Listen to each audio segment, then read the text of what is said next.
everyone. This is Kenneth the K-Rock Klein. That's right. Kenneth the K-Rock Klein, the host of Krocking, Locking, and Dropping with the K-Rock, the podcast where I give out my thoughts on today's world's views of sports and other issues that are going on. And by the way, folks, in case you ever subscribe and this is the first episode you are listening to, please go right ahead and subscribe. You can follow me on my YouTube channel at KWCLINE91. I will be posting these podcast episodes as videos as well. But also, if you just want to stick around and listen to the audio portion of it, all you got to do is just go to Podbean and Spotify. That's where I put out my podcast audio version as well. So, folks, thank you very much for listening in wherever you may be, if you are very fortunate enough to find this podcast as well. All right, so now normally, folks, this is typically a sports-related podcast. I talk about current issues in sports, and I was planning on doing the one where I was going to be talking about the Houston Texans and the situation with the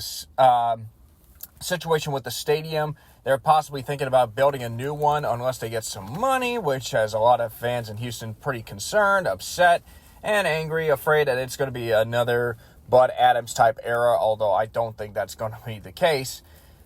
However, over the last few days, we had some pretty tough, tragic losses in the world with two different celebrities. Now, obviously, these celebrities were people that I watched growing up as a kid, and, you know, to have them pass away in consecutive days is really, really hard to go through in a sense, and it's really sad and it's really tragic. So I wanted to take a moment and, pay this episode, pay tribute to them in this episode of Krocking, Locking, and Dropping.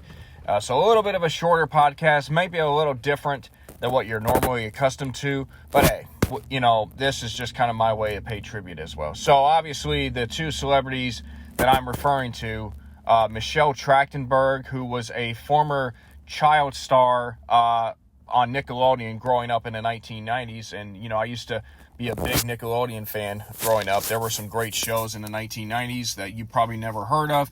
Shows like Clarissa Explains It All with Melissa Joan Hart. You had The Adventures of Pete and Pete, which was the show that Michelle was in to start the show, to start her acting career. Then you also had The Secret World of Alex Mack, The Journey of Alan Strange. I mean, there's so many of these shows that it's just kind of hard to kind of talk about them in a way. I mean, all of that, of course, this was Kenan Thompson's stint of Saturday Night Live before Saturday Night Live. But yeah, so there was just plenty of live action shows that, that were going on around this time. Cousin Skier, of course, being another one, but we'll save all that for later episodes down the line.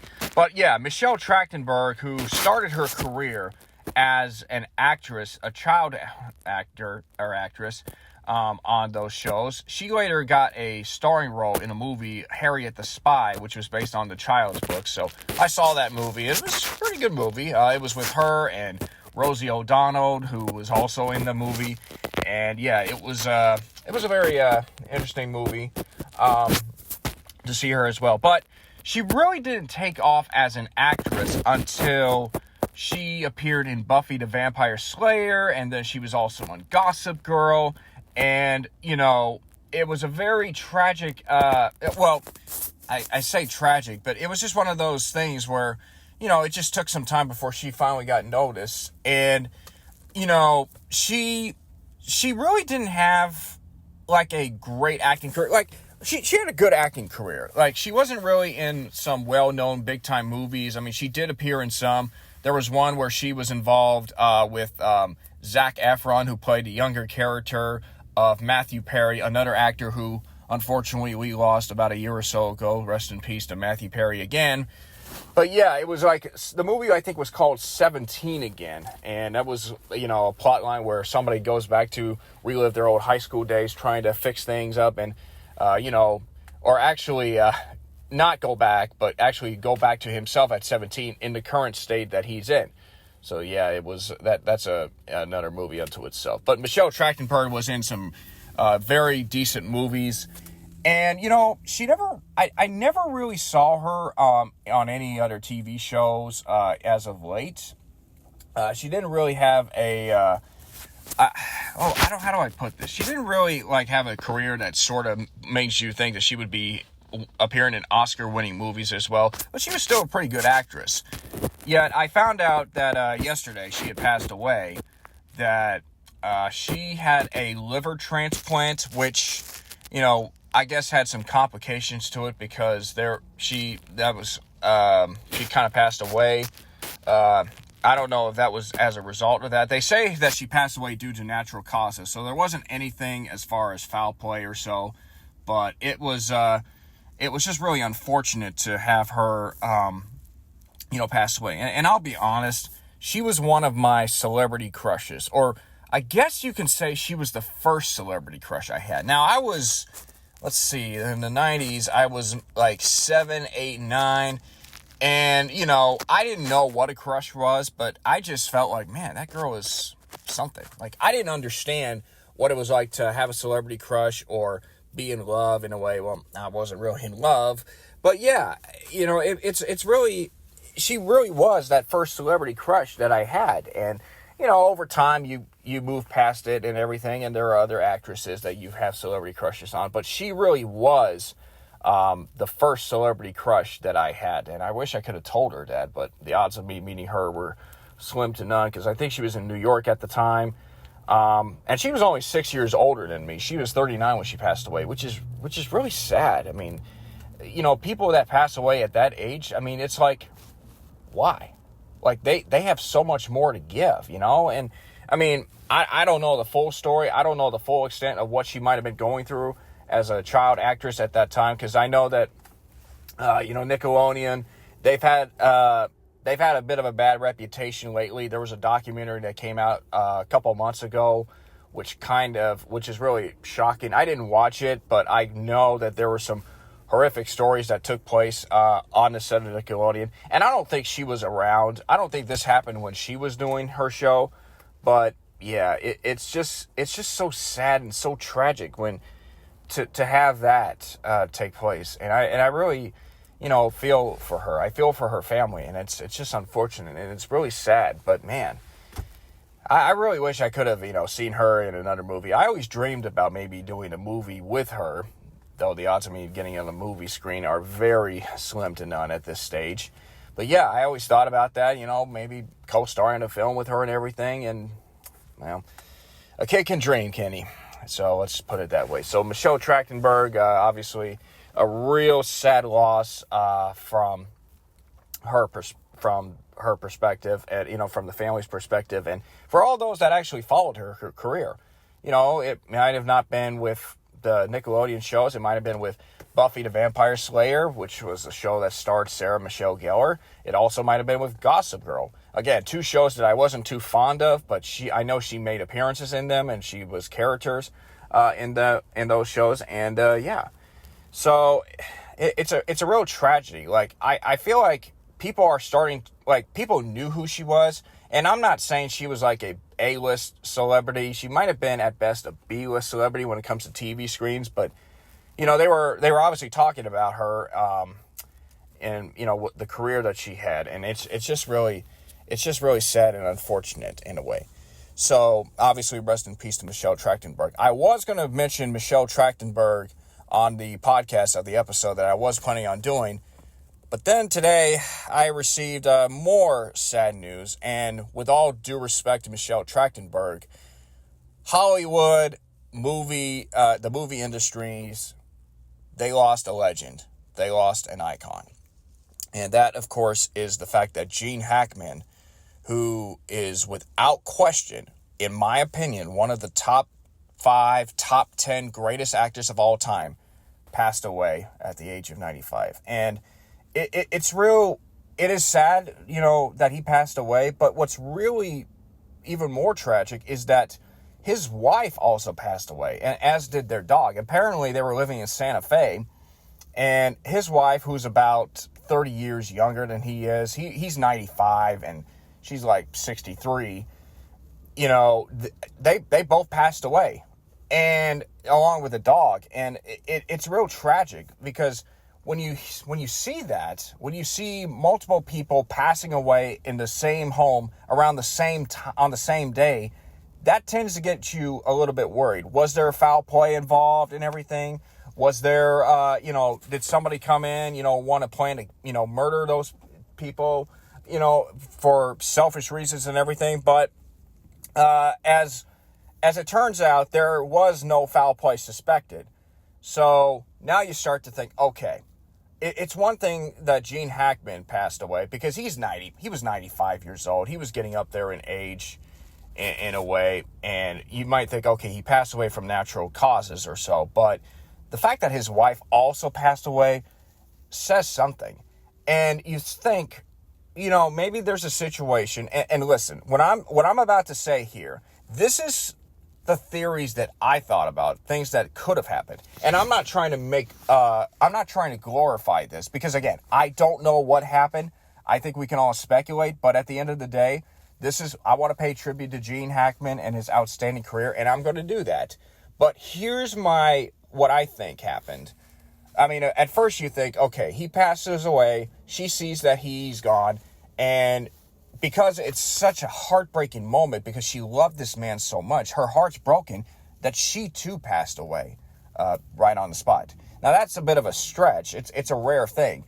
But I think more than likely what happened was there was a case of carbon monoxide poisoning and like a leak of carbon monoxide in Santa Fe. And, I think something like that could have happened where, they were probably fast asleep and they just didn't wake up, which, obviously that would have been a horrific situation if they had to deal that when they were awake. But, again, I don't know the full story. My mom and I were talking about this morning, and we think that it's possible that there was a leakage of carbon monoxide, which has happened to different people in this world. And it's unfortunate, a freaky situation that is pretty rare. But again, we don't know the full story as far as that, and I don't want to continue on I don't want to continue on to brag about this as well. But unfortunately, Gene Hackman has passed away, and as did his wife. And according to what I'm reading now, they were found in different homes. So it's very possible. Well, now that I think about it, the fire department, actually reading about this now, the fire department detected no indication of a carbon monoxide leak. So, okay, apparently we can, apparently it's possible that, neither one of them did suffer carbon monoxide and everything. So we're not really sure, why it's possible that they both passed away. I don't know. I thought it was carbon monoxide leak, but it does seem like that's not the case. So, okay, let's just put all that aside and let's just not think about it. So in some ways that is relieving to hear, but okay, it's really tragic and it's really sad because at the end of the day, this is a Hollywood legend. This was a Hollywood legend. Gene Hackman, the man who's appeared in so many movies. I could, name all of them if I had the time. I mean, we're talking about him winning Oscars for his role in The French Connection in 1971 for Best Actor. And then also he won an Academy Award for Best Supporting Actor in 1992 when he played Sheriff Little Bill Daggett in the Academy Award winning film Unforgiven, directed by Clint Eastwood. And that was a very good movie.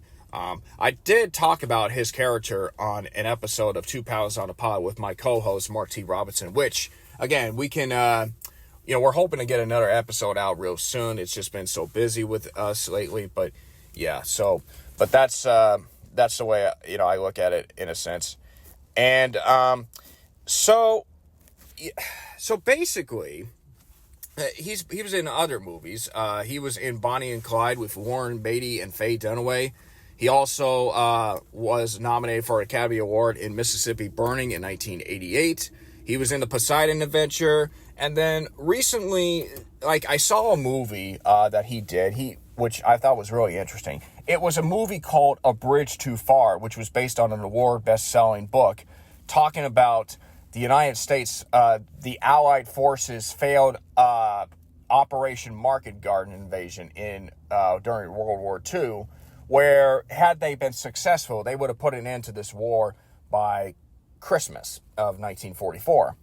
And Gene Hackman actually played a Polish general, which I thought was really amazing. Like, even when he had this Polish accent, you can tell that he was still Gene Hackman, and that was really something. The movie kind of didn't get as much rave and, praise as it probably should have.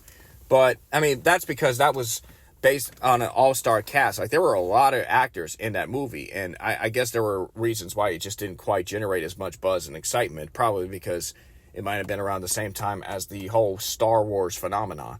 But yeah, that movie, you had Gene Hackman, you had Michael Caine, Sean Connery, Robert Redford, Anthony Hopkins, James Caan, Ryan O'Neal, the list goes on and on. I mean, there's just so many. There was just a lot of great actors in that movie in a way. So I saw him in A Bridge Too Far, and I thought that was really cool.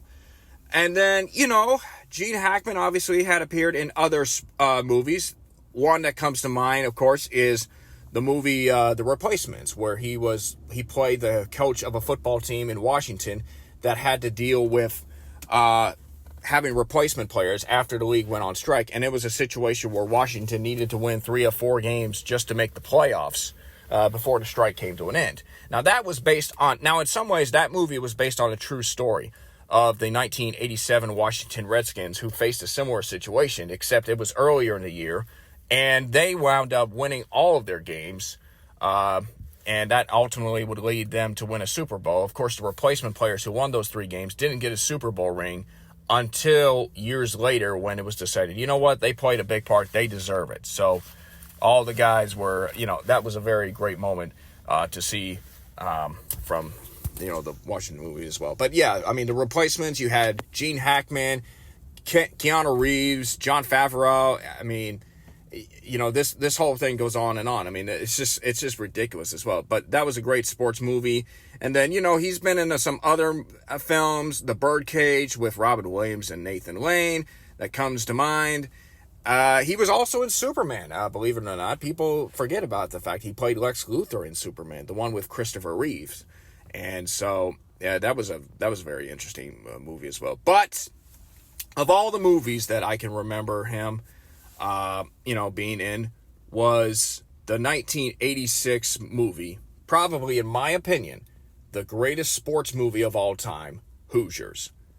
This is where he plays a high school coach who had a controversial past where there was an incident involving him and a player in another high school, and he didn't coach for a number of years. He goes to a small Indiana high school, and he takes on a team that has a player that doesn't play at first because, of his love and affection for the previous head coach who had passed away or so. And, that team winds up going on this incredible run all the way to the state championship. And this was back when Indiana high school, you did not have divisions. You did not have classes. So basically, nowadays, a Class 6A high school could take on a Class 1A high school in basketball. Every high school in the state, no matter what size of enrollment, got to play each other in the sport.